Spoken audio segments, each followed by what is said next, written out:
Pemirsa, terima kasih Anda masih menyaksikan NTV Prime. Kabar tentang hak angket untuk menyelidiki dugaan kecurangan dalam pemilu menguap dari panggung politik dan gedung DPR di Senayan. Yang terdengar justru Sekjen PDI Perjuangan Hasto Kristianto diperiksa oleh polisi karena dilaporkan kepada Polda Metro Jaya. Apakah kasus yang menimpa Hasto merupakan serangan balik kepada pengkritik pemerintah atau sebaliknya? Kasus ini hanya peristiwa biasa, di mana setiap orang harus bertanggung jawab atas setiap ucapannya. Saya saat ini sudah bersama pendiri Kedai Kopi Henry Satrio, serta nanti juga akan bergabung narasumber lainnya. Tapi saya akan sapa dulu Mas Henry. Terima kasih sudah bergabung bersama kami di studio NTV Prime. Ini pertama kali ke studio ya? Iya, dan luar biasa studionya. Oh, saya terakhir kasih. masih di studio yang lama gitu. Oh, Jadi, tapi ini much better dan luar biasa. Oh, terima kasih dan selamat datang. Makin sukses. Amin, amin. Oke, sebelum kita mulai perbincangan hari ini, kita akan sama-sama menyaksikan pernyataan berikut ini. Yang pertama, pasal 160 KUHP yang digunakan pemerintah Hindia Belanda kolonial untuk menjerat para pemimpin kita pada waktu itu. Hadzai Artikelen, pasal-pasal penyebar kebencian. Yang kedua, pasal 28 dan pasal 45A Undang-Undang ITE. Sebagaimana Pak Hasto sampaikan bahwa karena ini adalah produk jurnalisme, untuk menghormati hukum, penyidik mempersilahkan kita untuk Pak Hasto ke Dewan Pers terlebih dahulu. Oleh karenanya, mengapa hanya 4 pertanyaan? Jadi ini sekali lagi adalah hak Pak Hasto untuk menyuarakan kebenaran, termasuk kecurangan pemilu yang sudah menjadi pertimbangan Hakim Majelis Konstitusi di 3 dissenting opinion. Ya, jadi itu kenapa? Kita akan langsung membahas masalah Hasto Kristianto yang dilaporkan ke Polda Metro Jaya bersama Henry Satrio. Mas Henry, kalau Anda melihat kasus ini, kriminalisasi atau bukan? Ini kan sebenarnya kan produk pers ya. Dan kalau saya tidak salah, kepolisian juga bertindak profesional gitu ya, meminta Pak Hasto untuk menghadap Dewan Pers gitu. Dan Dewan Pers sudah mengeluarkan keputusan kalau nggak salah meminta supaya laporan tersebut tidak diproses ya. Karena itu kan produk jurnalistik gitu. Jadi kalau pertanyaan Tasya kriminalisasi atau tidak, saya justru tidak melihat kriminalisasinya. Ada kesengajaan dilaporkan dia. Tapi apresiasi ke Polri harus kita acungi jempol juga karena langsung menyerahkan ini kepada Dewan Pers dan teman-teman Dewan Pers. Menurut saya ya Mbak Nini ya Mas Yadi itu ya bertindak luar biasa bagus menurut saya, sehingga ini menjadi presiden bagus justru buat demokrasi di Indonesia. Saya sih kalau saat ini secara penerapan kebebasan berpendapat itu oke gitu. Jadi artinya kepolisian memahami bahwa ada produk-produk pers dan kemudian ada kebebasan berpendapat yang harusnya memang diberikan. Tapi memang di sisi lain kebebasan berpendapat ini justru diperburuk dengan adanya para buzzer-buzzer yang kemudian membuli kebebasan berpendapat itu. Jadi kalau ada yang berbeda pendapatnya, justru kita diserang oleh para buzzer. Nah, tapi dalam kondisinya Mas Hasto, ini menariknya adalah Mas Hasto sebelumnya di media sosial tuh kita lihat dia justru membacakan bukunya Bung Karno ya di bawah bendera revolusi tentang bagaimana seharusnya kebebasan berpendapat itu terjadi. Bahkan dia membacakan kondisi di ND ya, kalau memang para intelektual itu nggak mau bareng-bareng saya dengan rakyat di sekitar sini aja gitu. Nah itu menurut saya cukup menggugah ya. Nah jadi kriminalisasi bukan, tetapi upaya untuk menuju kriminalisasi ada begitu? Saya nggak ngeliat kriminalisasinya, tapi secara politik yang justru menarik itu bukan kriminalisasinya atau menuju kriminalisasi. Karena saya menilai kenapa saya katakan nggak ada itu karena Polri langsung memerintahkan atau meminta Pak Hasto membawa case-nya ke Dewan Pers dan Dewan Pers sudah keluar. Jadi apa namanya? Apa yang terjadi saat ini? Apa sebutannya namanya? Nah ini sebetulnya ada adegan politiknya gitu ya, bahwa ada yang melaporkan, kemudian Polri merespon itu dengan pemanggilan, gitu ya.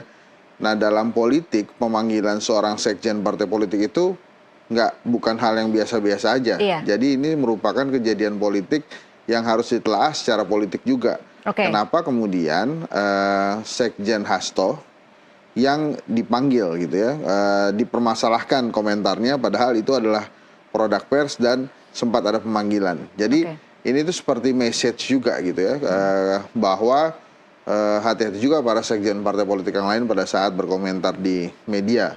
Karena seorang Hasto Kristianto, seorang sekjen PDI Perjuangan aja bisa dipanggil tuh, walaupun ujungnya adalah di Dewan Pers gitu. Oke, saya ada pertanyaan, berarti begini, kalau ini bukan upaya kriminalisasi dan kalau menurut Anda Polri tidak melakukan kriminalisasi, kan seharusnya tidak usah dipanggil. Dia bisa langsung menyerahkan kepada Dewan Pers karena memang Dewan Pers sudah menyurati Polri pada 1 April.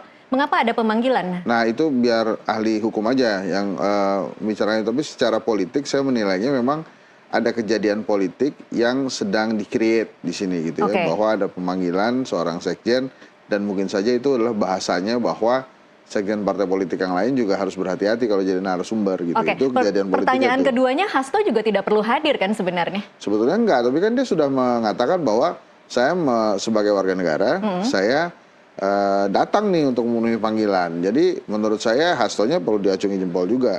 Kalau dari kacamata politik, upaya pemanggilan dan upaya datang ini bisa diartikan seperti apa, Mas Henry? Ya itu, menurut saya ada adegan politik, ada pesan politik yang ingin disampaikan oleh Polri. Tapi menurut saya pesan politiknya apa?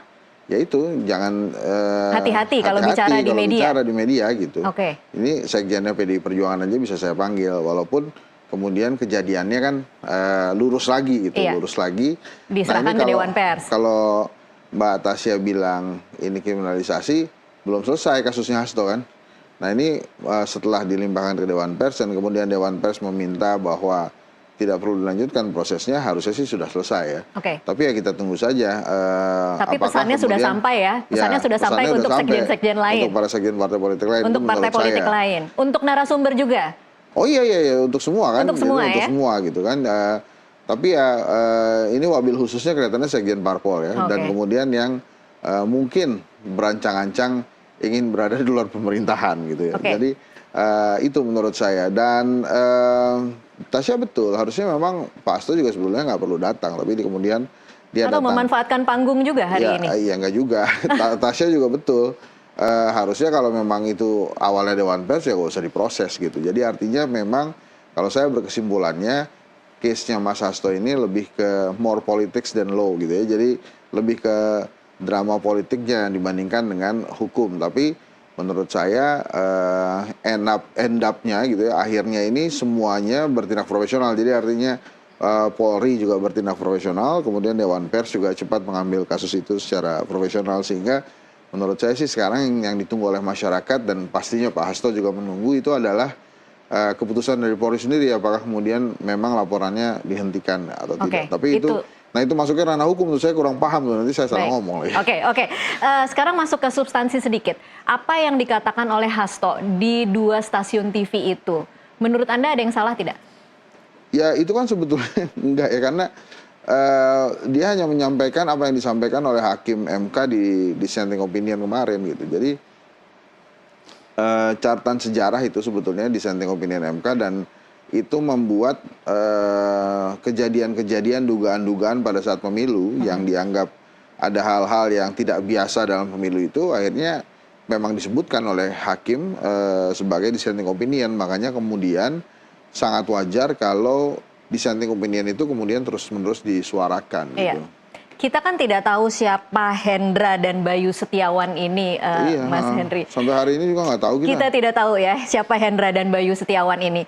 Nah, kira-kira dengan kejadian ini, perlukah kemudian, karena seperti yang Anda katakan, ini kan sebenarnya sesuatu yang diungkapkan di ranah publik dan kita dengar secara berulang-ulang selama kemarin persidangan sengketa pemilu, disuarakan juga oleh para akademisi, disuarakan juga oleh kelompok pro-demokrasi. Apakah artinya mulai hari ini kita harus lebih hati-hati ketika mengatakan bahwa ada kecurangan dalam pemilu? Ya bisa seperti itu gitu. Makanya yang paling aman sebetulnya adalah mengutip dissenting opinion dari para hakim MK gitu. Karena kita bacakan dissenting opinionnya itu juga yang Tasya sebutkan tadi sudah tersirat gitu. Jadi kalau mau aman ya baca produk hukumnya aja. Nah itu kan waktu dissenting opinion itu kan bagian dari produk hukum. Gitu. Oke. Hasto itu juga diperiksa oleh KPK untuk dijadikan saksi untuk kasus Harun Masiku. Ini Anda melihatnya lepas atau kita harus melihatnya dalam kacamata, oh jangan-jangan Hasto memang lagi diserang dari berbagai penjuru? Ya saya juga nggak paham ya kenapa kemudian KPK meneruskan isu itu justru pasca Pilpres berlangsung gitu. Nah ini juga saya nggak paham, harusnya memang masuknya ke ranah hukum, tapi secara politik pasti akan jadi pertanyaan apakah ini merupakan kejadian politik atau kejadian hukum. Yang harusnya terjadi ini adalah kejadian hukum bukan kejadian politik. So artinya pemanggilan Mas Hasto itu tidak menjadi sebuah peristiwa politik. Jadi artinya ya hukum gitu, jangan dicampur adukan dengan politik. Makanya banyak pertanyaannya akhirnya loh, ini seperti serangan bertubi-tubi ya kepada Pak Hasto Kristianto gitu ya. Wajar kalau kemudian rakyat melihatnya bahwa secara politik PDI Perjuangan lagi diserang melalui sekjen. Sekjen ini kan bukan orang main-main, ini orang nomor 2 di partai kan. Dan mungkin ya akhirnya publik melihat memang ada yang belum selesai antara hubungan atau komunikasi antara Pak Jokowi dengan Ibu Mega dan PDI Perjuangan. Ini kita ngelihatnya begini nih sekarang. Apalagi itu kan terjemahannya ya berarti. Iya, terjemahannya begitu karena kan KPK tidak lagi independen kan. KPK ini kan PNS sekarang PNS bahasanya ya. Jadi ya dia apa yang dilakukan KPK saat ini ya kita lihat sebagai tindakan yang dilakukan oleh pemerintah. ASN ya, ASN atau PNS? ASN, nah kira-kira gitu. Oke, baik. Kalau cara berpikirnya seperti itu, apakah kemudian ketika kasus ini nanti dinyatakan selesai, artinya sudah ada komunikasi antara pihak PDI Perjuangan? Nah itu yang tadi saya sebutkan, harusnya kasus hukum ya kasus hukum, tidak campur adukan dengan politik. Kalau yang Tasya bilang itu akhirnya kasus hukum yang diselesaikan dengan cara politik gitu. Itu menurut saya seharusnya tidak boleh terjadi gitu ya. Kan kalau kasus hukum dimasukkan atau dicampur adukan dengan kasus politik, akhirnya yang ada adalah penyanderaan gitu ya. Penyanderaan kasus ini, penyanderaan kasus itu gitu. Sehingga penyanderaan itu justru digunakan untuk kelanggengan peristiwa-peristiwa politik atau kebijakan-kebijakan politik lainnya. Nah itu yang sebetulnya tidak boleh terjadi gitu ya. Oke, baik. Pertanyaan terakhir, bagaimana Anda memaknai kalau kita melihat dalam skop yang lebih besar lagi, ada fenomena yang kemudian bisa dicatat sebagai upaya pembungkaman proses jurnalisme mungkin ya. Kita lihat sebelum ini ada Bahlil yang kemudian melaporkan Tempo, kemudian kita lihat ada kasus ini. Bagaimana, apakah memang sudah cukup membuat khawatirkah proses pembungkaman ini? Ya, bahkan ada undang-undang penyiaran ya, yang investigasi katanya dilarang. Gitu. Jadi memang saat ini Tasya, saya sebagai rakyat juga memang yang bisa diharapkan dalam kondisi perpolitikan saat ini yang tidak biasa-biasa saja, ada keputusan MK, kemudian ada keputusan MA gitu ya. Ya memang pers sebagai kekuatan keempat demokrasi, dan itu yang harus memang dijaga dan diemban oleh pers. Nah terkadang memang idealisme pers ini harus berbenturan dengan industri media gitu ya. So artinya kan industri media, ya si media harus hidupnya dari iklan, iklannya juga dari perusahaan swasta atau perusahaan BUMN misalnya. Sementara terkadang perusahaan-perusahaan swasta dan perusahaan BUMN ini juga malas juga berbenturan dengan pemerintah. Jadi pada saat si media ini misalnya memihak kepada atau memberikan masukan kritis kepada pemerintah terlalu sering, dan kemudian akhirnya ada komunikasi pemerintah dengan pelaku bisnis, akhirnya industri medianya jadi terserang. Tapi memang yang kita harapkan bukan dari medianya saja, tapi sebagai wartawan harusnya idealisme sebagai jurnalis yang mengungkapkan kebenaran, kemudian menyampaikan informasi-informasi yang tepat dan benar, itu harusnya tetap dilakukan. Oke, baik. Mudah-mudahan tidak seperti itu, mudah-mudahan itu hanya kekhawatiran dan tidak akan berlangsung terus-menerus. Tapi terima kasih Mas Henry Satrio untuk datang di NTV Prime bersama kami hari ini. Luar biasa. Oke, pemirsa tetaplah bersama NTV Prime, kami masih akan kembali dengan sejumlah informasi menarik lainnya sesaat lagi.